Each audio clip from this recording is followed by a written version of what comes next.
My name is Jake Lazarus. Welcome back to Sports Media Insider. The Super Bowl is just under a week away, and it's not just football's biggest day, but it's advertisers' biggest day too. Today I'm here with an expert, Doug Flynn, VP of Sports Media Investments. He oversees all of ABI's Anheuser-Busch's investments and one of the biggest Super Bowl spenders. So Doug, welcome to Sports Media Insider. How are you?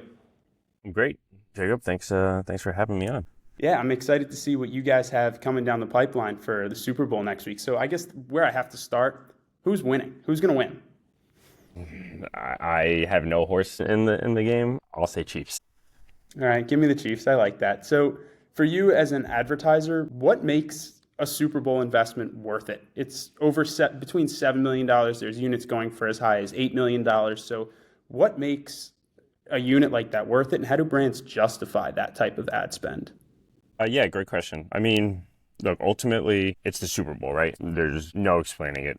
Last year, roughly 125 million people tuned in. It's almost 1 in every 3 people in the country, right? So there's no other platform, there's no other sporting event, there's nothing in the world that compares to the overall breadth of everything that it touches, right? And it's no longer, especially in today's days and age, it's not just what you see on TV. It's what you see on TV coupled with what you see on digital, what you see on YouTube, what you see on social. So there's a million touch points that now a Super Bowl campaign kind of covers.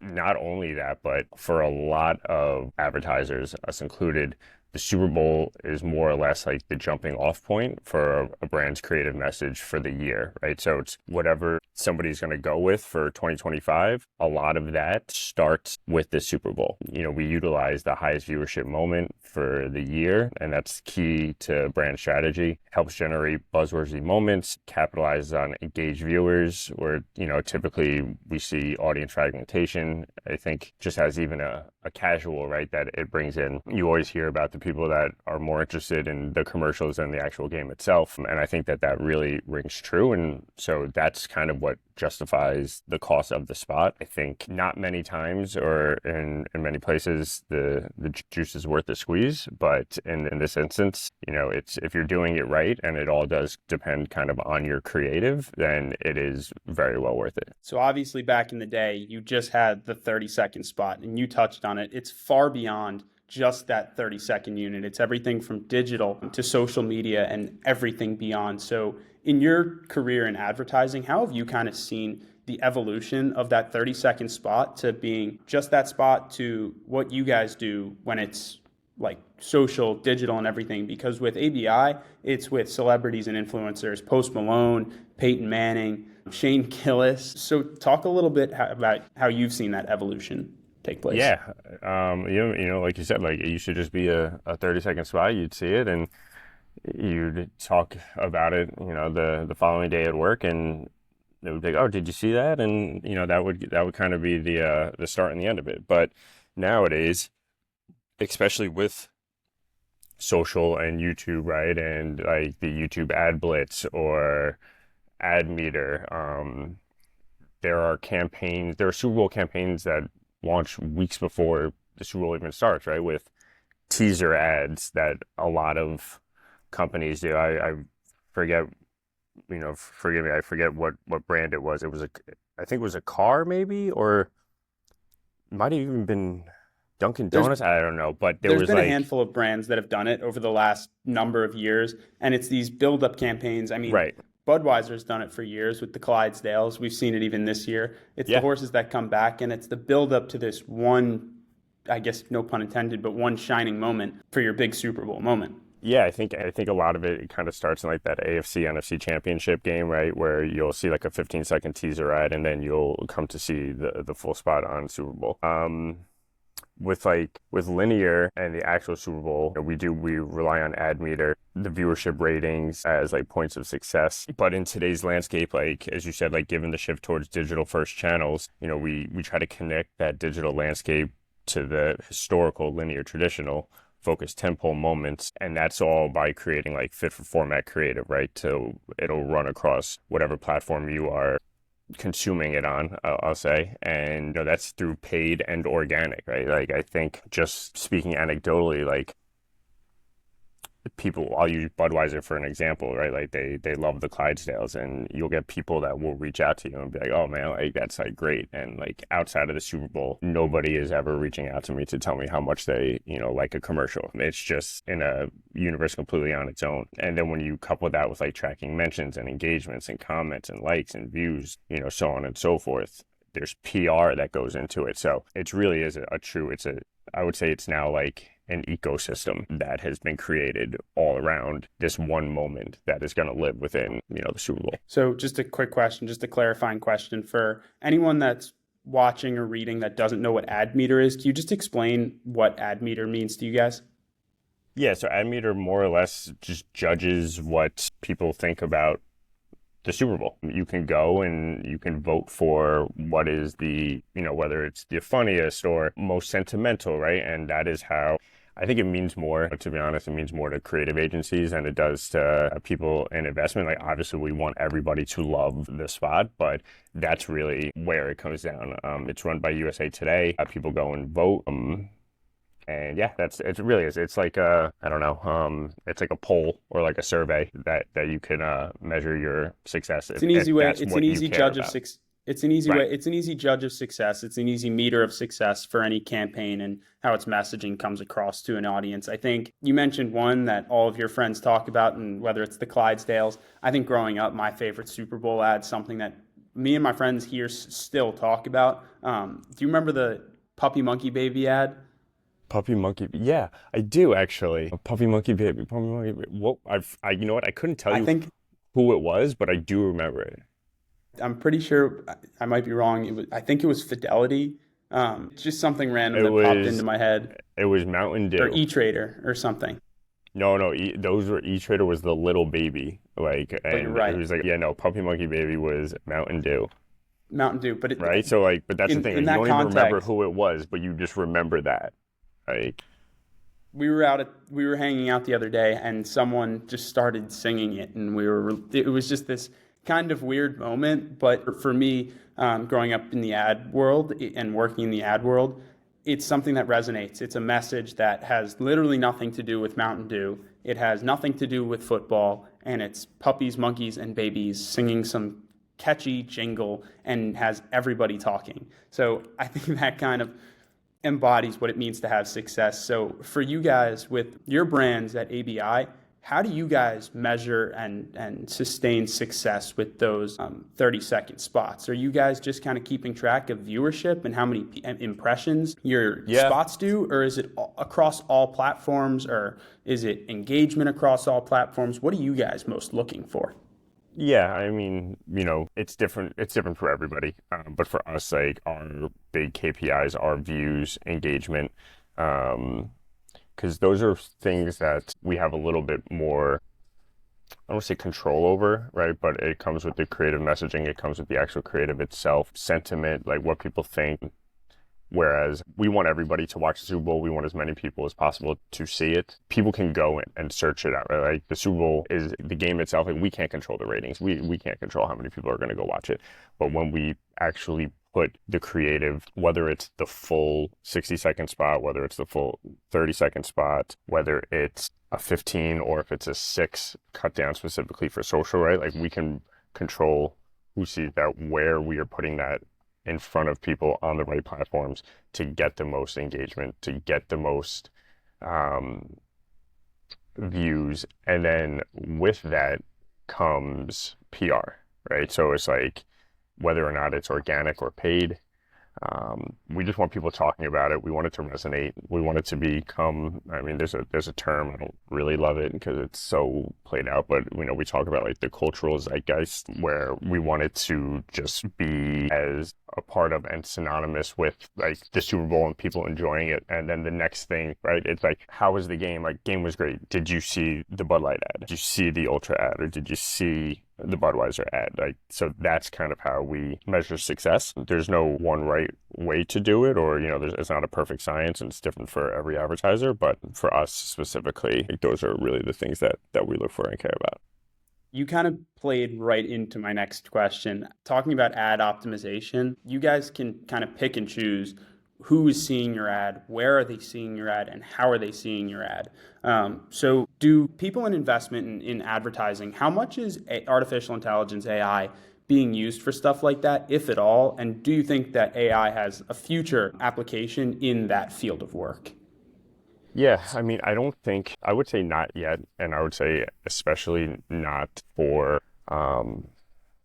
a campaign as big as a Super Bowl campaign. I think probably as technology kind of creeps into, or AI specifically kind of creeps into all facets of life, we'll probably see like faster optimizations as, and in more in real time. Still with this specific one, like there are still war rooms set up like, during the Super Bowl where social teams will be sitting there monitoring it and doing whatnot, and like things like that, like in the future could potentially kind of shift over to AI. But until, you'd also have to I am in no way an expert on AI, so please take this all with a grain of salt. This is just my own personal thoughts, but um, I think one of the hurdles or one of the things that they are not able to more or less decipher or discern yet is like sentiment, right? And so it's like if people, let's just say, have a negative sentiment, or they're like, oh yeah, like look how many comments this have, but it's all not so great, then it's like what do we do then, right? Like a human knows what to do, and like I don't know if the technology yet knows like, oh, okay, they don't like this, how do we fix it? So it's just to simplify, it's just humans can pick apart positives and negatives and what is good feedback or good engagement and what is negative engagement. AI and technology, from your perspective, and for the most part in advertising, struggles with deciphering what is positive and what is negative. It just sees engagement as good. Yeah, right. Like, but not all, what is it? All press is good press, right? That's the saying, Right. but That's, like yeah. that's not really true. So yeah, but again, I am not Sam Altman. I Right. don't have the slightest clue about how really AI works, when it gets down to that. But just, I this is a POV of one here. So So how about, so we've watched sports together, Doug, and I think we've both watched sports on TV and at the same time been on our phones. In the industry, the second screen experience is, I mean, dominating, especially your generation and my generation. right. So how do you as an advertiser play to that second screen experience, knowing that people aren't just seeing the live feed of a game, but they're literally scrolling Instagram, scrolling X, watching YouTube videos, being on Facebook or Reddit or wherever it is? How do you, as an advertiser, play to that? Yeah. So I mean, couple of things there. So um, I think we all know like social first platforms, like they become pivotal in bringing life to the Super Bowl outside of the confines of linear TV. So whether that's like building snackable assets that consumers will want to engage with, to help perpetrate brand recognition, either in the market and favorability when it comes time, because ultimately advertising is supposed to drive sales, right? Like that's you Right. advertise, you stay top of mind, and then at the point of sale, like that's what you're fighting for people's dollars. um and social, whether you're scrolling the ads, it's hitting them at the right time. And this has also become an area where brands build extensions like to the creative itself that focus on like sweepstakes or add some value to consumers to even further engage them with more than just showing them the creative. And then I would say it's a bit of a I don't want to say catch 22 or chicken or the egg. It's probably not the right euphemism, but um, I will right like when you talk about like second screen and kind of being disengaged from watching the game itself, and you're on your phone and you're not really paying attention. There, it can morph in a way where, and I specifically remember it was that Monday Night Football game, Bills Bengals, when Damar Hamlin got injured, right? Like that was an instance where I was watching the game and then I was on Twitter, like just seeing like what was happening, what, Adam Schefter was saying, or like what broadcasters or sports writers or sports personalities or whoever were saying. I also know that there were people who were not watching that game at all, but were on Twitter, saw the same thing that I was happening, and then tuned into the game. So it's kind of become like one whole thing where like social and the content that's actually on screen or like being talked about, like it talks to each other. And it is now almost becoming like a cycle where it's like, okay, what's happening? What's happening? What's happening? What's happening? It's your analogy. Yeah, it's what comes first. One thing Right. leads to another, leads to another, leads to another. It's one ecosystem. It all exists within itself. So it's not just people turning from the live feed to their second screen, but it might be the second screen to the live feed, Right. and to the third screen or to the fourth and fifth and sixth, whatever. But looking a little bit more to the future of advertising and specifically Super Bowl advertising, obviously sports viewership is becoming more fragmented and is more fragmented now than at any point in television history in the last century. So Super Bowl ads have only gotten more expensive since its conception. Do you think that trend kind of continues? Do you think it plateaus? Do you think it falls off? What's your kind of future outlook, future prediction on the lifeline of Super Bowl advertising?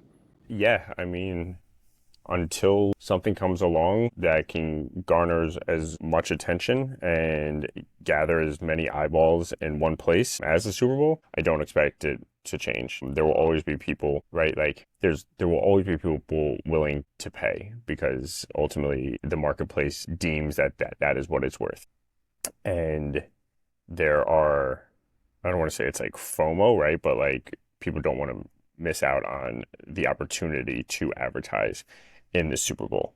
Um, and you quite smartly just talked about the fragmentation of just, I would say, viewership in general. It doesn't even have to be sports, but sports is really the only thing left on linear TV that I guess you would call, or even streaming, however you're consuming your sports doesn't even have to be linear, but it's the only thing that is still really now appointment viewing. Whereas anything that's more entertainment driven, you were either binging a whole season in a couple of days span.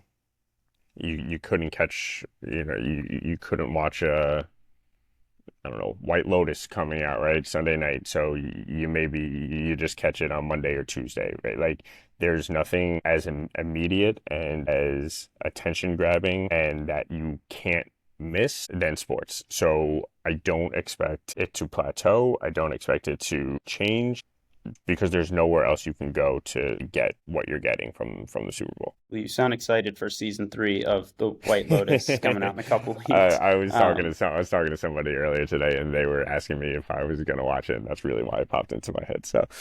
So just kind of piggybacking off of that same idea, because YouTube is something that I'm fascinated by, and YouTube is a platform that garners viewership that is similar to the Super Bowl, especially with content create, and it's global. It's not just domestic. It's a global platform with creators like Mr. Beast who do a Super Bowl's worth of viewership every single month. Is that an alternative that brands are looking to? Is that a possibility in the future, or is that something that brands are a little more hesitant towards? And I know you're a head of investments for a beer and alcohol brand, Right. so it's a little different. But for advertising in general, is that a realistic future, knowing that all views aren't coming at the same time? Yeah, I mean, I think, like you said, we play by a little bit of a different set of rules, just given the nature of our business. I think when it comes to YouTube and content creators, and um, I'll use like I'm very familiar with, that I love to play golf. So like I'm pretty familiar with like all of, like the YouTube golf like guys, right? So whether it's Bob Dubs Sports or whoever. And I think that is the perfect opportunity to where it's like you can run ads on YouTube, right? And you can run that there, but like you got to start to figure out like how to get yourself in the content itself, because like that lives forever and that's in perpetuity. And the whole point of content creators, and if you want to call them influencers, right? Like it's supposed to be to influence you, whether or not they're drinking your product or wearing your merch or whatever the case may be. So I'm more interested in it from not so much like a advertising in it or like buying the ad space to surround that content as I am being a part and partnering and being in the content itself. I think that's kind of where like is an interesting like lane where you can really push the boundaries of what you can do and how you bring your brand messaging to life. I agree with that. And I think if you go back and look at kind of what I've said in sports media insiders of the past, that's kind of all I talk about is authenticity, making sure that content looks and feels and is actually organic. It's something that brands like Red Bull do incredibly effectively. But I guess one more question looking at the future of Super Bowl advertising, is there one trend that you can kind of pick out that is kind of taking over Super Bowl advertising, whether it is these tech brands coming in and spending crazy money on random ads? Is it the use of the second screen? Is it AI coming into optimized ads? Is there one trend to you that kind of stands out, or is it all just kind of blending? Yeah, no, I mean, I think if there was one trend, I think it's more so that folks will likely probably continue to push out content leading up to the actual Super Bowl more and more, and like driving that excitement, I guess, if you will, for lack of a better term, and to kind of like the teasing of the actual spot is something that I see more and more folks doing, because year to year it'll change who is purchasing the actual Super Bowl units. And a lot of that has to do with, the greater macroeconomics of what's going on in the world or in the country, right? Like we saw it with, I'll just use insurance companies for an example, right? Like you saw what happened in California this year. State Farm had to pull their spot, or banking or mortgages, right? Like back during COVID when mortgage rates were at an all-time low and their business was doing very well. And now that mortgage rates have increased again, right? Like those companies have pulled back. So it's not so much like who's doing it, it's just how they're doing it. And I see more and more companies kind of following the same trends of putting out little snackable assets and content leading up to the Super Bowl. And then, it's, I don't want to say, because I don't know how other companies do it, but that then also increases what you would consider to be your views, because now your Super Bowl spot, yes, while it's only airing in one game, has now actually lived out there for a month. Right. So, I mean, the Super Bowl, you said it perfectly, isn't a sprint, it's a full marathon. Planning for Super Bowl advertising for the 2025 Super Bowl started at the tail end of the 2024 Super Bowl. It is a full year's worth of planning, and it takes some serious work. So, Doug, leading up to the Super Bowl, I really appreciate you taking the time. Thank you. Anything for you, brother. You know that. Thank you. Well, check out Sports Media Insider on my LinkedIn every Monday. And a big thank you to Doug for taking the time. I will see you next Monday.